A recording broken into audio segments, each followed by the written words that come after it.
Guys, तो स्वागत है आपका हमारे न्यू ब्लॉग में। तो गाइस, बर्ड्स को मैंने डाला था पिंजरे में, जो देखो थोड़ा डर गए हैं नए पिंजरे में, तो उनको थोड़ा मूड फ्रेश करती हूँ।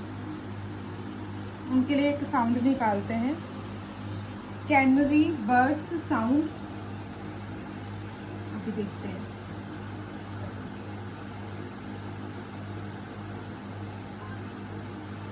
इनका रिएक्शन देखेंगे अभी।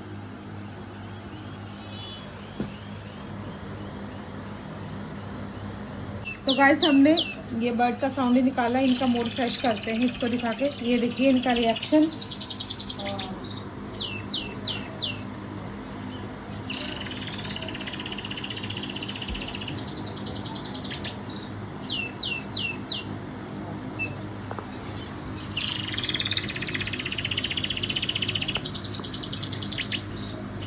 तो फिर वो टच करना पड़ा स्क्रीन पे।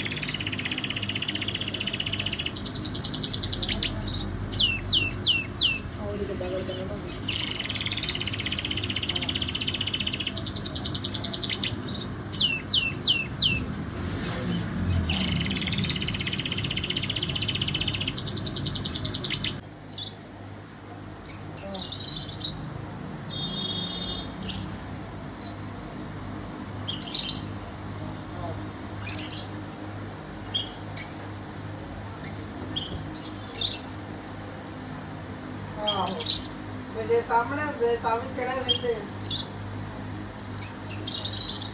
क्यों रखा था।